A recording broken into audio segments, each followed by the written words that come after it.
19. A estrutura da matéria e os medicamentos. 1.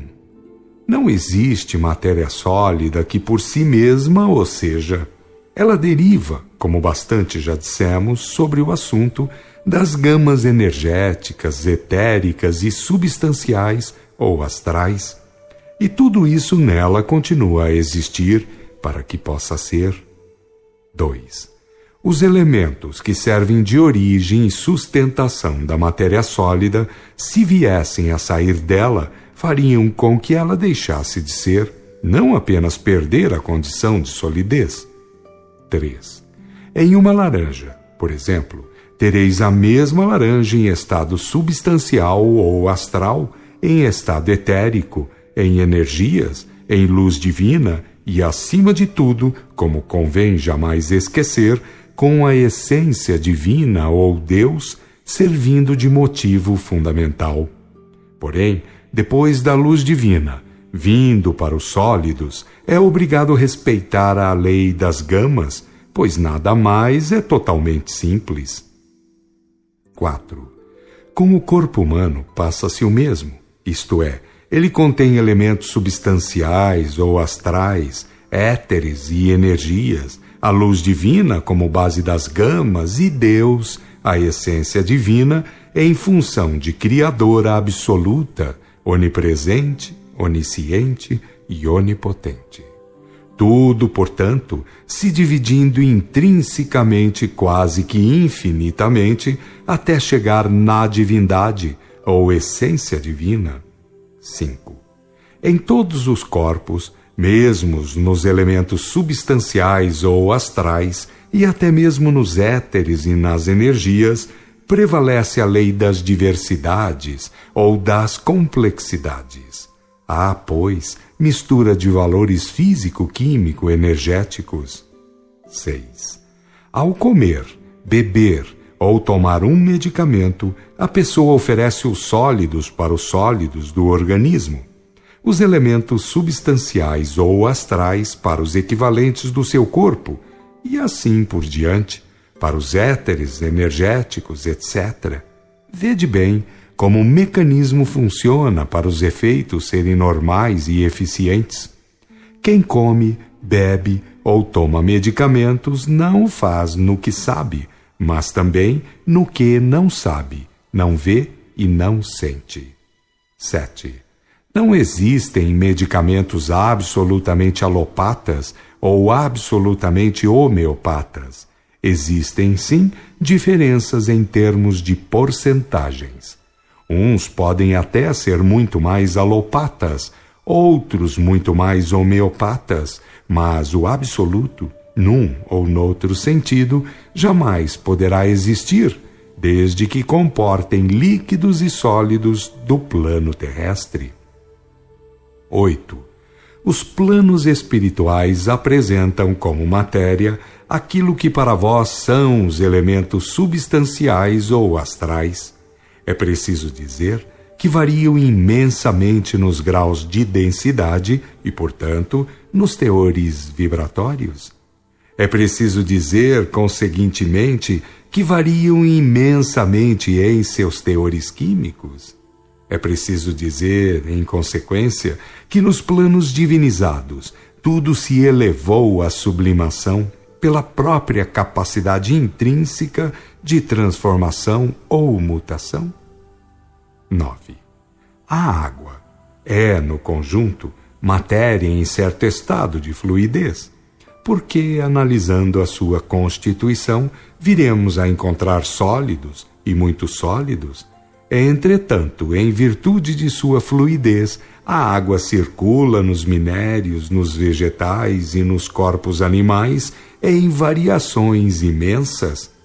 É fundamental a sua necessidade, e o mundo espiritual socorrista usa a água para muitos fins, tanto a da terra como a do espaço, dos mais diferentes planos ou reinos, pois ela se apresenta nos reinos superiores como altamente sublimada, diremos mesmo divinizada.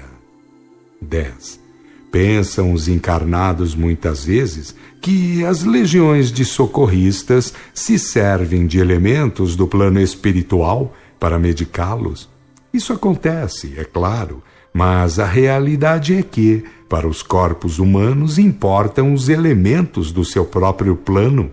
Portanto, empregam, ou melhor, extraem os elementos substanciais dos reinos da terra, dos minerais, dos vegetais e dos animais para aplicá-los nos corpos humanos com muita facilidade e eficiência. Todos os corpos possuem duplos ou perispíritos constituídos de gamas, e os socorristas competentes praticam as respectivas permutas em suas constantes aplicações. 11. A água fluidificada são acrescidos, caso seja necessário fazê-lo, elementos espirituais ou materiais, e muitas vezes, quando manipulada por espíritos altamente hierarquizados, com poderosos elementos apenas energéticos que vão atuar sobre as coroas energéticas, chakras e plexos dos encarnados, para a seguir, por indução, atingir-lhes o corpo físico.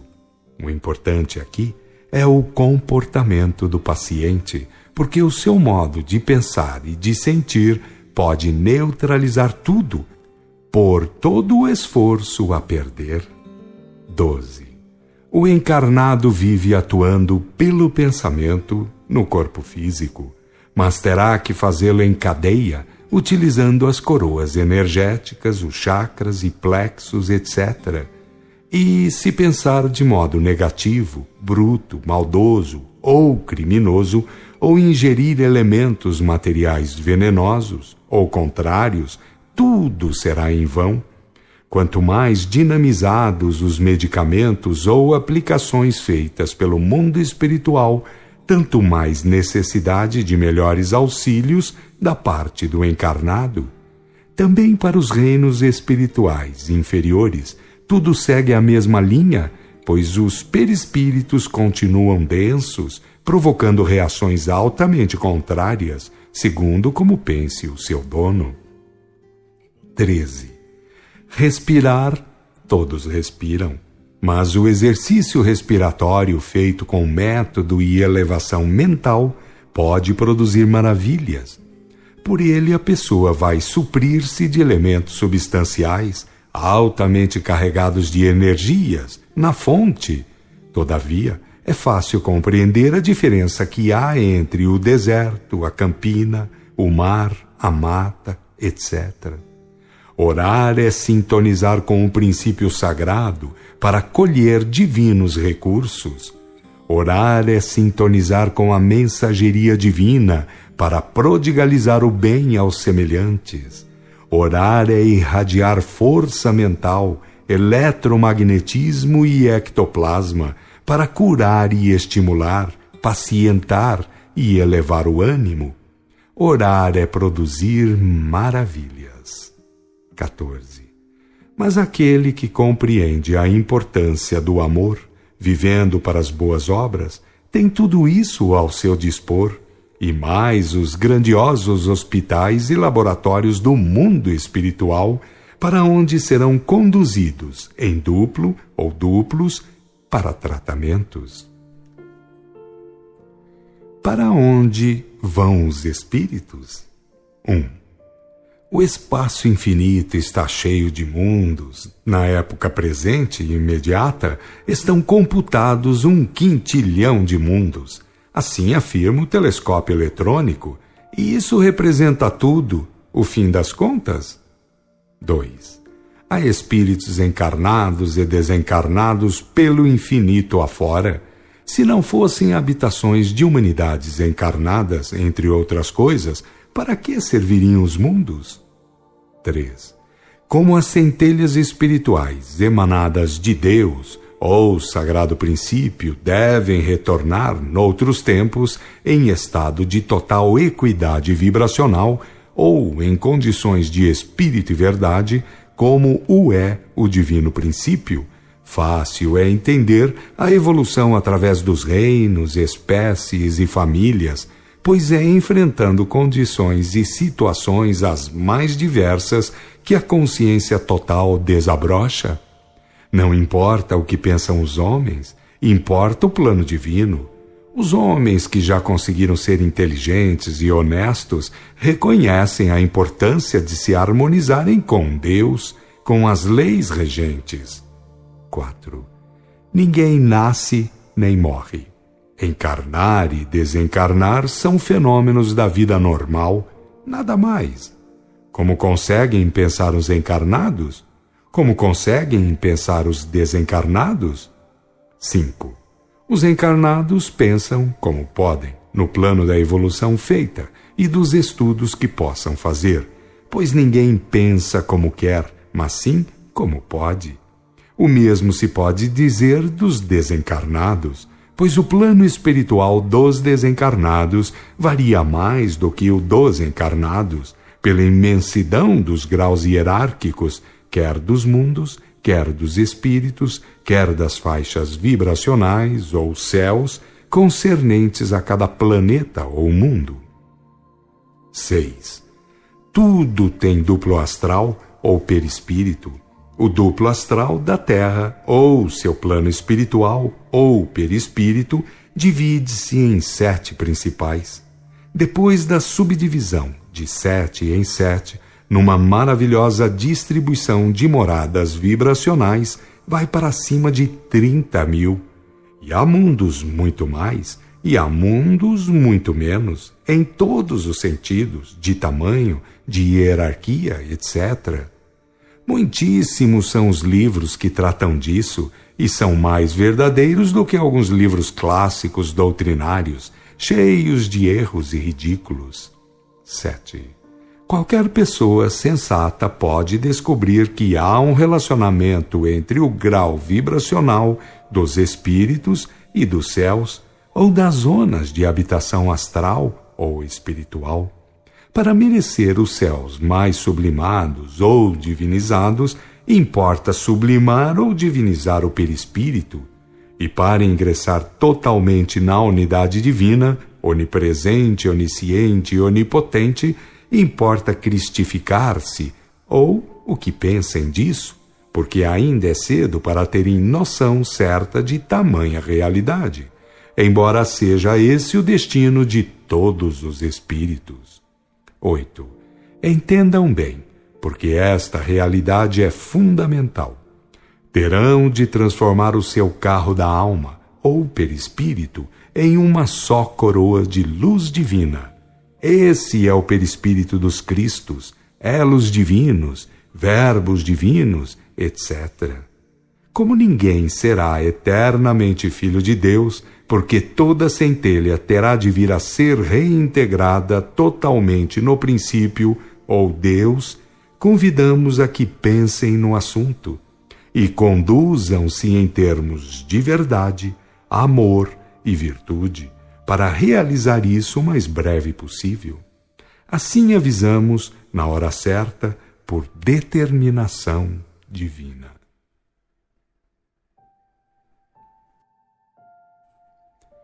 O diagrama celestial. 1. Todos os planetas começam com a luz divina, adensada ou condensada por altas inteligências que assim comandam.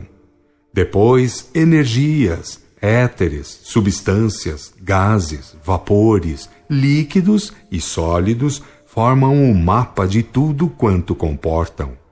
É maravilhoso o movimento das renovações constantes em todos os planos, reinos, espécies e famílias.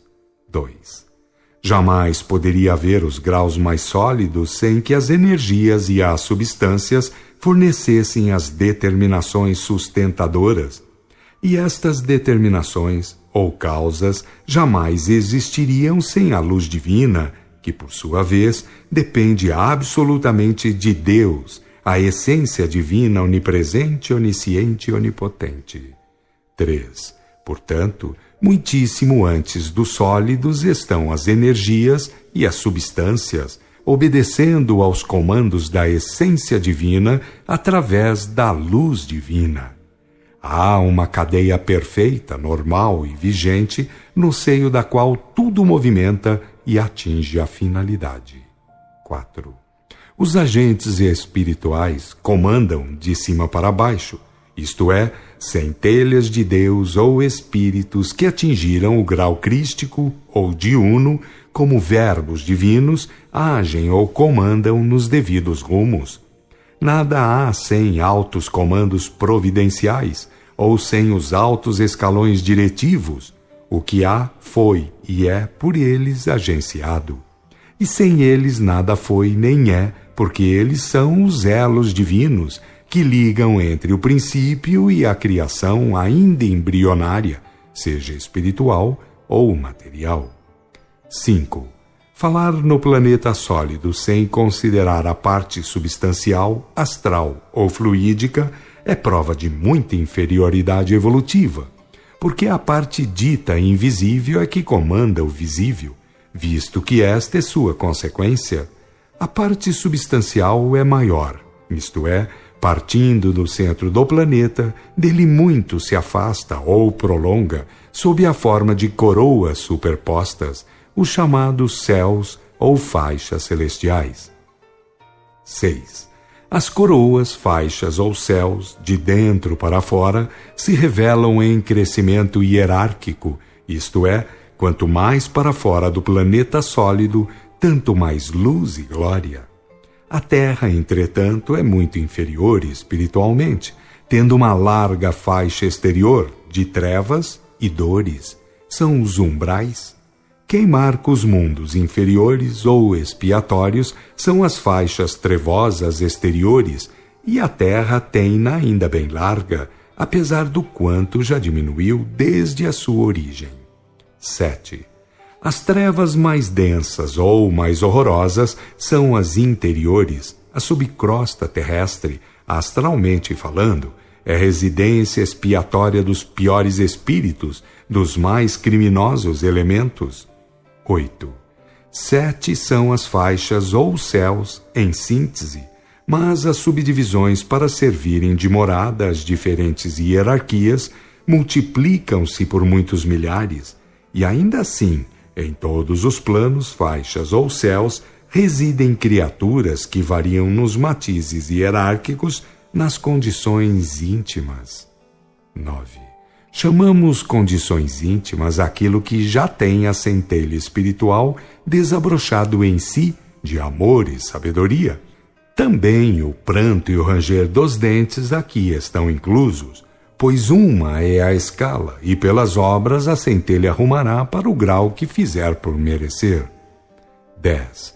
O espírito, a centelha, que sendo então mais crescida ou evoluída, vier a cometer faltas, perderá temporariamente a posição social, pagará os erros, para depois voltar à posição hierárquica anterior, de onde partirá em novas oportunidades de trabalhos na carne e fora dela, para a sua autocristificação. Por cima da lei do karma ninguém jamais passará, e quem quiser tomar a lição celestial, ligue-se aos 10 mandamentos e ao Cristo divino molde. Mude quem tiver de mudar, porque as 2 testemunhas jamais mudarão. Elas não são religiosistas, sectárias ou de bandeirolas quaisquer. Representam a verdade. 11. Para fora das 7 faixas, ou dos 7 planos, ou dos 7 céus e suas muitíssimas subdivisões, está o chamado plano crístico. É o dito céu intermundos, reino do puro espírito ou dos espíritos unos, os verbos divinos que constituem a divina ordem providencial. Eles dirigem mundos e humanidades. Há diferenças hierárquicas ainda, mas tudo já é, no reino do puro espírito, por demais divino, para que as mentes humanas possam sequer cogitar com acerto. E não estamos ainda dizendo tudo sobre a sagrada finalidade do Espírito. Da essência que o Espírito Pai é, seus filhos são, e, portanto, a tais glórias chegarão, que por ora não convém comentar. Respeite cada um em si mesmo e nos seus irmãos a sagrada origem para o quanto antes atingir a sagrada finalidade. 12. Do plano crístico para baixo, subdividem-se imensamente os escalões. Se materialmente é assim, pensem no que é espiritualmente, e pelos escalões tudo é perfeitamente contado, pesado e medido. 13. Leis divinas regem de dentro para fora, espiritual e materialmente, para efeito de hierarquia, de promoção individual, enquanto leis providenciais comandam no sentido das atividades individuais e coletivas, isto é, os escalões que regem, que governam mundos, coletividades e indivíduos. Chegará o dia para cada filho de Deus em que saberá que é juiz em causa própria, para bem ou para mal, e assim sabendo, pensando, sentindo e agindo, divinamente se conduzirá. É de total importância compreender esta realidade, mas podem estar certos, ela só virá por evolução. Ninguém pensa como quer, mas sim como pode. E para poder mais e melhor, importa crescer interiormente. 14. No mundo espiritual superior, são 3 os fatores mais respeitáveis. O primeiro é a moral, que se filtra pelos 10 mandamentos. O segundo é a divina modelagem do Cristo externo. E o terceiro, a revelação, a comunicabilidade dos anjos ou espíritos. Bem podem compreender que os 3 oferecem lições ou informes, que podem ou não ser aceitos. Entretanto, ouça quem tem ouvidos de ouvir, que nenhum deles vai mudar. A evolução fará crescer na observância da lei, subir na imitação do Cristo e cultivar a revelação em termos superiores. Compreenderam a importância do problema? Porque fora dele, ninguém atingirá o grau de uno. 15. Os espíritos ainda inferiores procuram o reino de Deus através de formalismos e formulismos religiosistas e sectários. Tamanha é a ignorância que desprezam em si a verdade, o amor e a virtude, para acreditarem em bugiarias inventadas por homens. E é por isso que as trevas da subcrosta e os umbrais vivem abarrotados de cientistas, filósofos e religiosos do mundo. Pensam saber muito, mas vivem fora da divina ordem moral do infinito. 16. Entendam isto, porque é imperioso. As coroas energéticos substanciais do espírito melhoram de fora para dentro, e as do planeta melhoram de dentro para fora. Entenderam? Aquele que, se não melhorar para dentro, diminuindo e abrilhantando as coroas, nunca poderá atingir os planos espirituais exteriores, os mais divinizados. Quando as coroas do espírito se tiverem reduzido a uma só, a primeira, que é a luz divina individuada, esse espírito ter-se-á elevado ao céu crístico ou do puro espírito, onde a luz divina universal é o ambiente comum.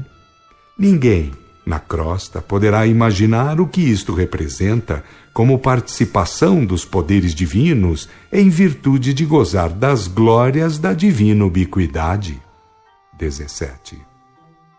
Os tolos vivem falando da lei dos fluidos, quando querem ou pretendem querer falar dos reinos superiores. Quem manda em tais reinos gloriosos é a verdade como conhecimento e o amor como vivência.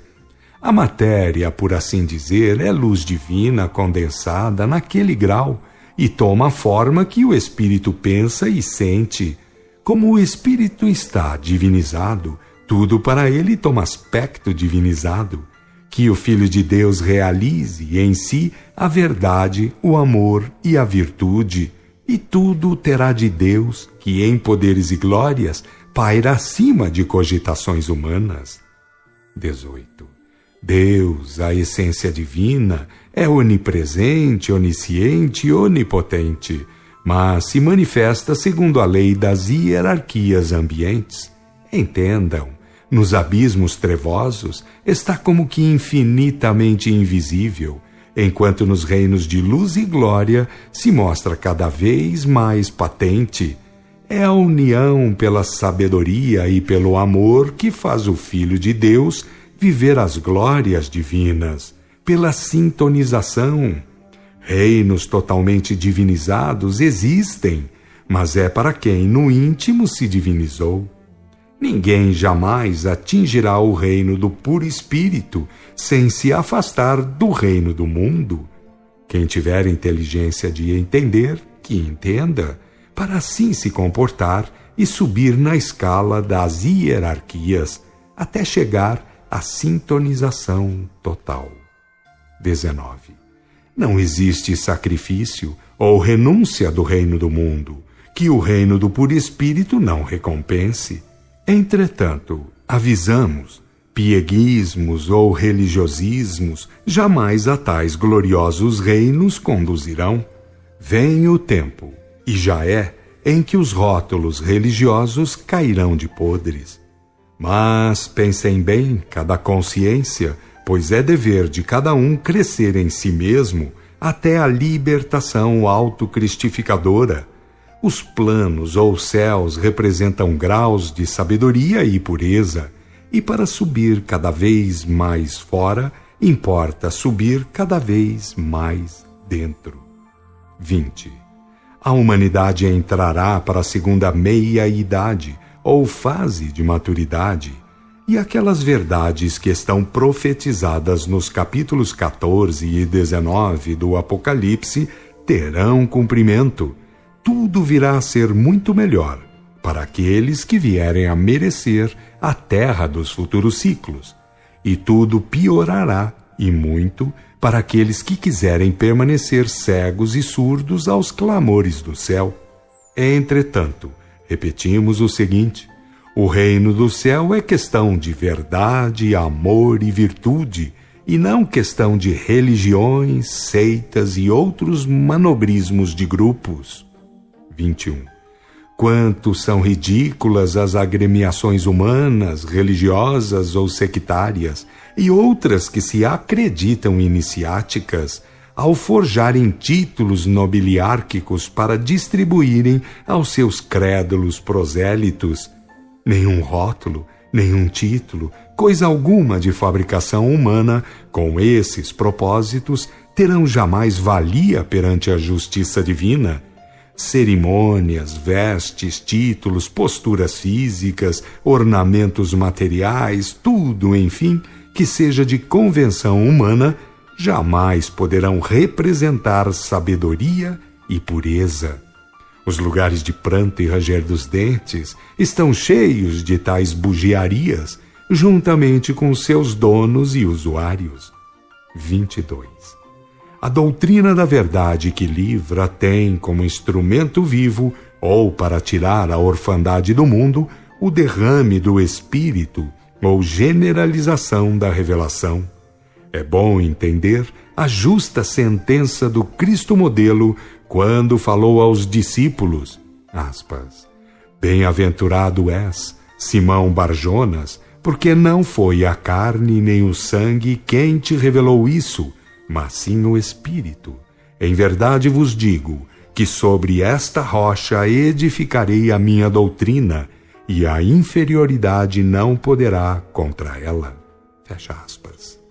23. Sendo normal que o Pai Divino colocou a verdade que livra como germe a ser desabrochado no imo de cada filho seu, importa compreender os 3 fatores básicos do mesmo desabrochamento: a lei de Deus como fator moral, a modelagem do Cristo como objetivo a ser atingido, o batismo de revelação como fonte de advertência, ilustração e consolo. 24. Os inimigos desse triângulo são os inimigos de si mesmos e da humanidade. Eles demonstram o erro através dos formalismos, das idolatrias, de todos os fingimentos que usam para que a verdade, o amor e a virtude não surjam como únicos e totais fatores de autocristificação. 25. aquele que conjuntamente cultivar a lei, o Cristo e a revelação, tudo terá para realizar em si a verdade, o amor e a virtude. Mas aquele que confiar em clérico-farisaísmos, formulismos e todo e qualquer fingimento, certamente se comprometerá com a justiça divina. Que se revele o Filho de Deus, Espírito e verdade, porque assim ele é e quer. A juventude terrestre passa, a fase de maturidade chega e outras obrigações devem ser observadas. Com o término da restauração, apontamos o começo de outra fase evolutiva. Leiam o Apocalipse, capítulos 14 e 19. O céu nunca falhará naquilo que lhe cumpre fazer.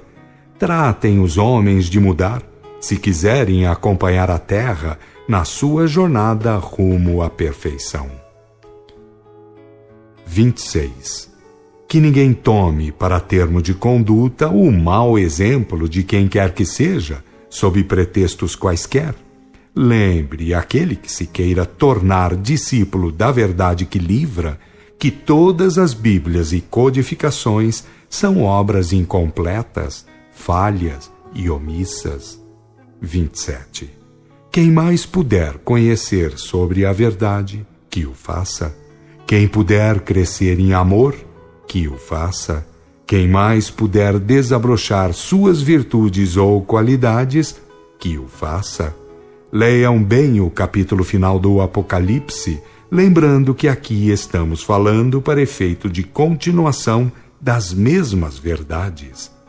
Deus não muda, a divina providência não muda, mas as humanidades, ainda em processo evolutivo, devem fazer questão de mudar, sempre que possível, até a total autocristificação.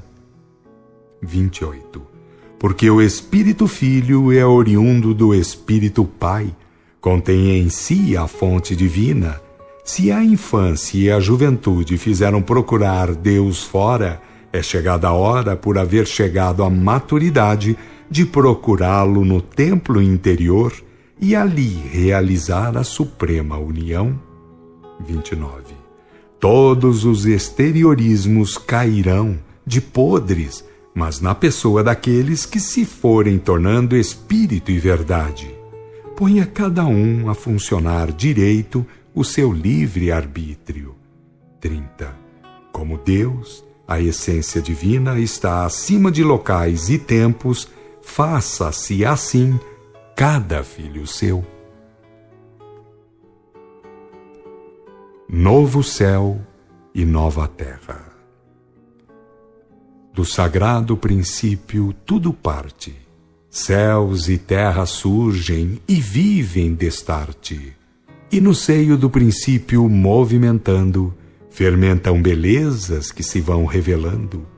Espíritos já na escala gloriosos, de Deus transmitem os ensinos preciosos, afirmando que de Deus os derivados a Ele um dia retornarão divinizados. No código divino esplende a moral, no Cristo divino molde reside o fanal. São testemunhas da verdade imutável, bases vivas da construção inabalável. Fora da lei e do Cristo haverá horror, tudo fenece fora da verdade e do amor. A ignorância e o erro juntos lamentarão, nos abismos da consciência em solidão. Surge um novo dia para a vossa história. Novo céu e nova terra apontam à glória, porém corruptos e invertidos permanecerão, curtindo nas trevas o pranto da solidão. Aos inimigos das verdades proféticas, concitamos a que busquem melhores éticas, fugindo urgente dos vícios da inverdade, que da justiça divina sofrerão severidade.